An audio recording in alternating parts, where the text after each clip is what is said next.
All right, so this is for pop horror, as you may be aware. I like the name.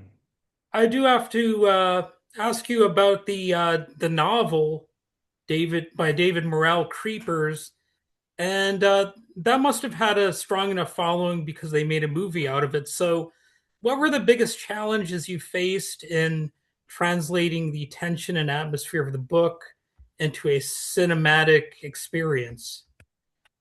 Sure. Well, when I got the script, it was already called "Do Not Enter," and it's different than the book. There are some similarities, but there are definitely differences, and hence that's why it has a different title. So it's definitely it's not the same thing as the book.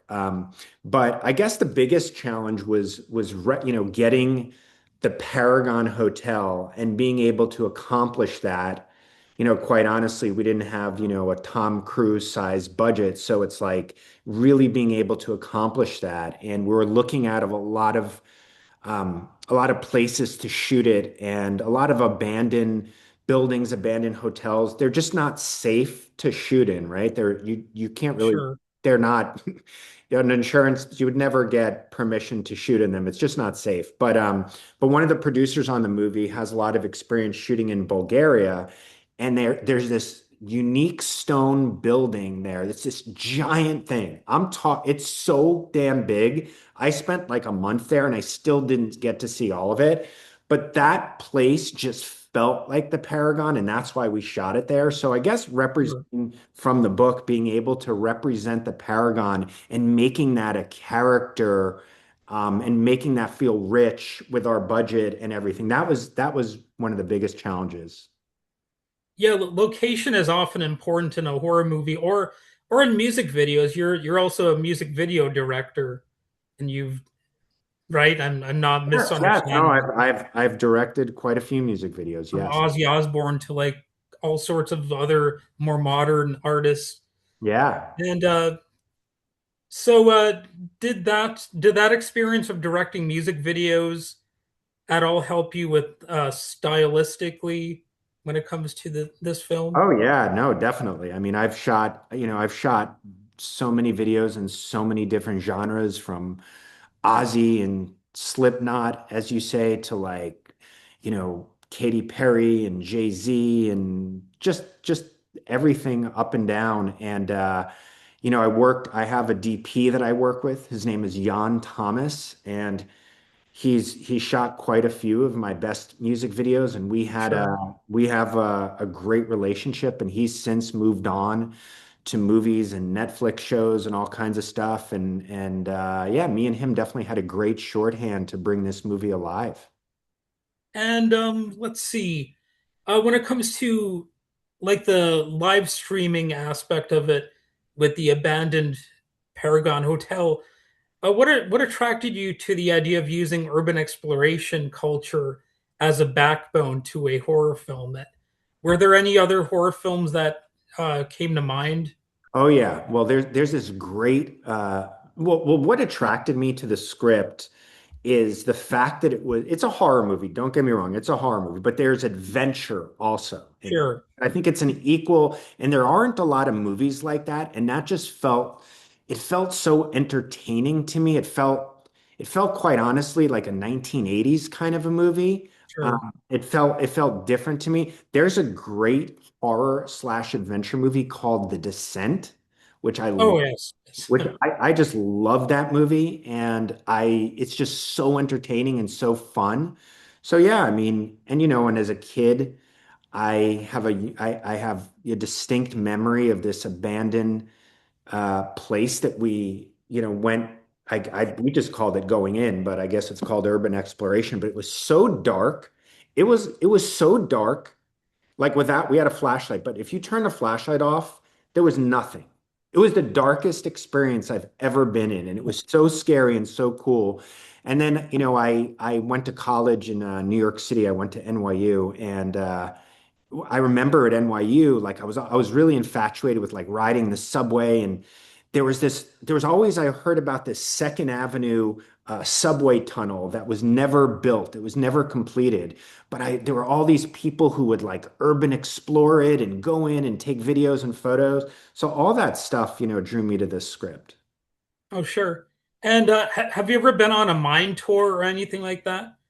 Like Um, exploring a mine or any I think I was on something like that in Colorado.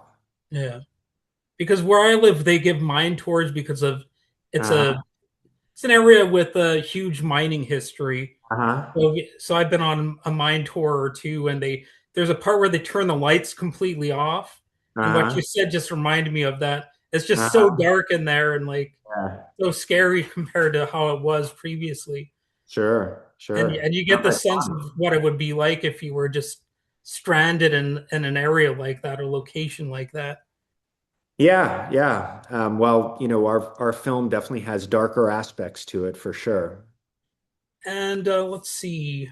Um, so the creepers, they're motivated by growing their audience and enjoying online fame. So Yeah. uh, was it an aim of the film to comment on social media and risk taking for attention, or did those just emerge more naturally from the story? Yeah, so that was another sort of aspect of it. There is a little bit of social commentary there. Thank you for noticing that. Yeah, yeah. And when it comes to like locations, I'm reminded of the music video to a song by the Sisters of Mercy. They're like in this abandoned looking industrial setting. And Uh-huh. it seems like abandoned locations are very good for horror movies and they can Oh create a yeah. lot of style. So, was there in the location, what was it automatically abandoned looking, or did you have to like dress up the location to make it look older or anything like that? Great question. It definitely, well, I think the location was built in like the 70s, so it had the right like architectural like birthday kind of so all and nothing looked too new. It definitely had like an old look, but not too old. But on top of that, yes, we had to age it and light it to, make it look more abandoned. Of course, it's not an abandoned location, but with, just it didn't need a lot of help. So, when it comes to the cast, what qualities were you looking for in the actors to capture the adrenaline and the recklessness of what they're doing? Yeah, I mean, well, each character within the group has their own skills, their own personality. So we had to find actors that filled each of those personalities for the group. And we had a great group. We had to bring them all the way over to Bulgaria, and we did a lot of rehearsals.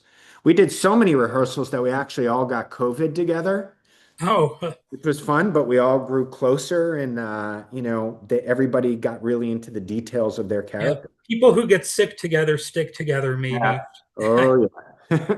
So, True. um, and when it comes to the